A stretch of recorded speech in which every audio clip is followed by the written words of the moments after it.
አዶናይ እንኳን ደስ አለ። ፈጣሪ ስለሚወድ ልብ ንጹህ ስለሆነ ከዚህ በላይ ኳላክ ብዙ ድራማ ሳይካሄድ በጊዜ እውነቶችን እንድታውቅ ስላደረገ እንኳን ደስ አለ ለማለት ፈልጋለሁ። ከጃኒ ጋር ያለህን የፍቅር ግንኙነት በአስቸኳይ ማቆም አለብህ ብዬ ነው ማስበው።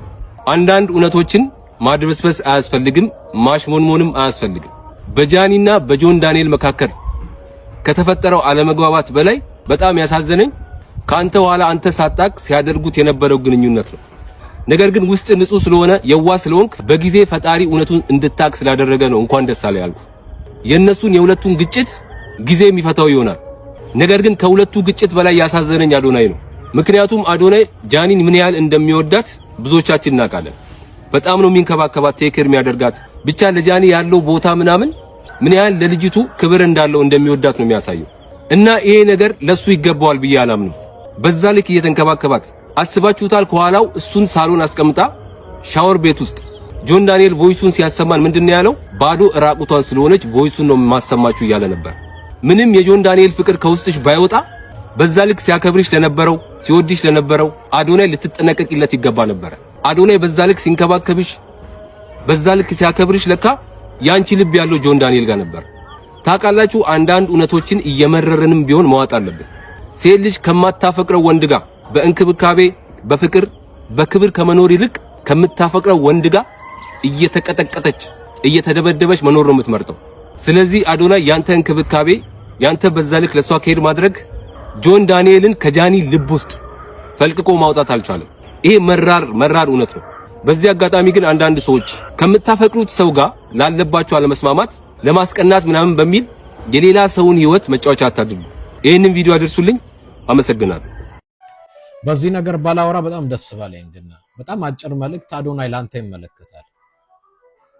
መቼም ዙም ብዬ ተራራውን ከምዞር ብላክ ኤንድ ዋይት አድርጌ ልንገርህ። አሁን አብርሃት ያለችው ልጅ ላንተ አትሆንም። ምናልባት በስጋ ካንተ ጋር ትሆናለች፣ ልቧ ሌላ ቦታ ነው።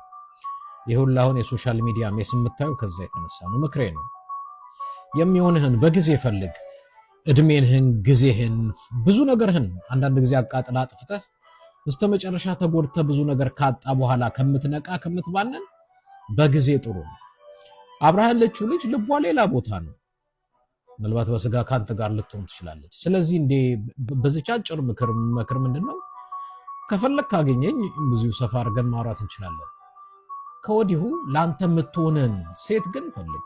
አሁን ያለችው ያንተ አይደለችም፣ ካንተ ጋር ማትቀጥልም። 4 ነጥብ። ቴንክ ዩ። ወይ የአዶናይን ጉዳይ አስረዱኝ። እኔ የአዶናይን ጉዳይ አስረዱኝ። ዛሬ ጃኒ ጆን ዳንኤል ምናምን ጃኒ የሱ ቤት ሄዳ ተደብድባ መጣች። ጆን ዳንኤል ደግሞ የራቁት ቪዲዮ ምናምን ከኔ ጋር እንትን ብላለች ምናምን አለ። ሌላ ደግሞ አራተኛ ሰው ስሟን አላቃትም። ብቻ የእኔ ቆይተው እናንተ ተጨማለቁ። መጀመሪያ እኔ ቢያንስ አይ ቲንክ አዶናይ ጠላው ነበር። አሁን ወድጄዋለሁ። መጀመሪያ ስለምሽለጠላ አሁን ትክክለኛ ማንነቱን አሳይቶኛል። ጀስት ግን አዶናይስ ህዝብ ፊት ነው ሲስም የነበረው። አዲስ ሪሌሽንሺፕ ነው።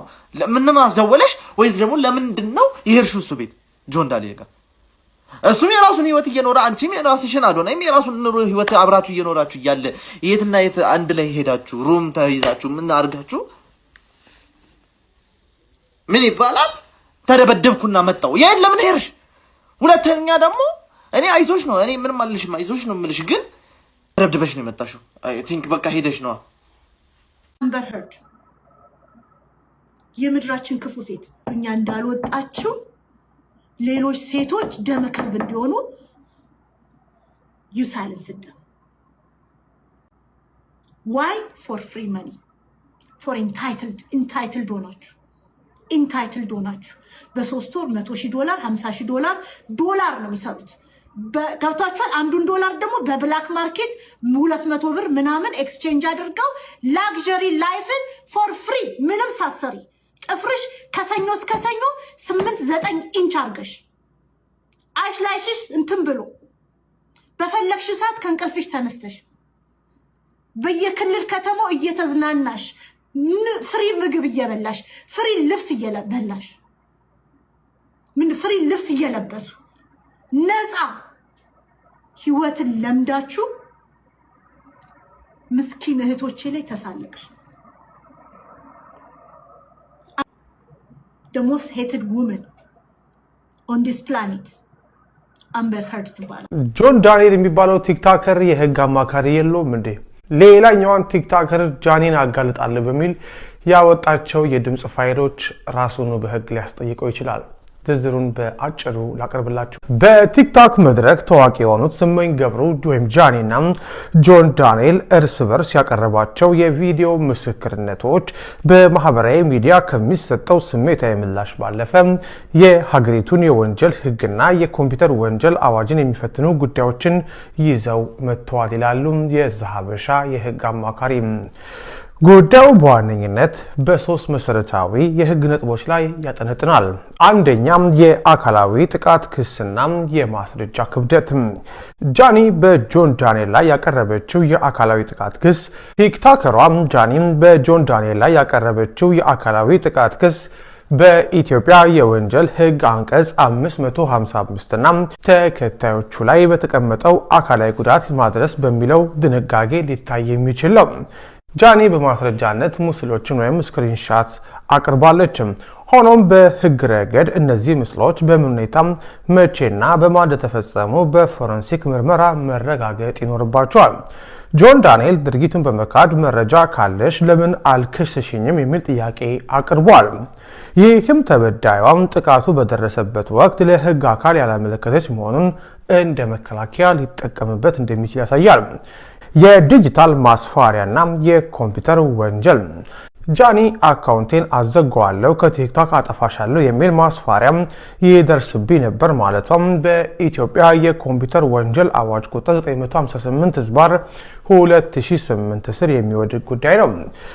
የህጉን አንድምታ ስንመለከት አንድ ግለሰብ በማህበራዊ ሚዲያ ላይ ያለውን የስራ እንቅስቃሴ ወይም ተጠቃሚነት በህገ ወጥ መንገድ ለማስተጓጎል መሞከር ወይም ማስፈራራት የወንጀል ጥያቄነት ያስከትላል።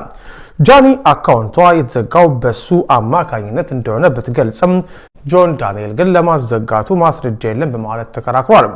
ይህ ነጥብ በቲክቶክ ኩባንያ ቴክኒካዊ ሪፖርት ካልተረጋገጠ በስተቀር ለህግ አስቸጋሪ ሊሆን ይችላል። ሶስት ዋና ጉዳይ የግል ሚስጥርን ይፋ የማድረግና የስም ማጥፋት ወንጀል። በጆን ዳንኤል በኩል የቀረበው የድምጽ የተቀዳ ማስረጃና የጃኒን የግል ህይወት የሚመለከቱ ንግግሮች በህጉ አኳያ በጥንቃቄ መታየት ያለባቸው ጉዳዮች ናቸው። በህገ መንግስቱ አንቀጽ 2026 መሰረት የማንኛውም ሰው የግል ህይወት የመከበር መብት አለው። አንድን ግለሰብ ለማዋረድ ወይም ስሙን ለማጥፋት ታስቦ የግል ግንኙነቶችንና ድምጾችን ይፋ ማድረግ በህግ ሊያስጠይቅ የሚችል ድርጊት ነው። ጆን ያቀረባቸው የጃኒ ድምጾች በጃኒ እውቅና የተመዘገቡ ካልሆኑ በፍርድ ቤት እንደ ማስረጃ የመቀበል እድላቸው አነስተኛ ከመሆኑ በላይ ያለ ፍቃድ ድምጽ መቅዳት በሚል ተጨማሪ ክስ ሊቀርብበት ይችላል።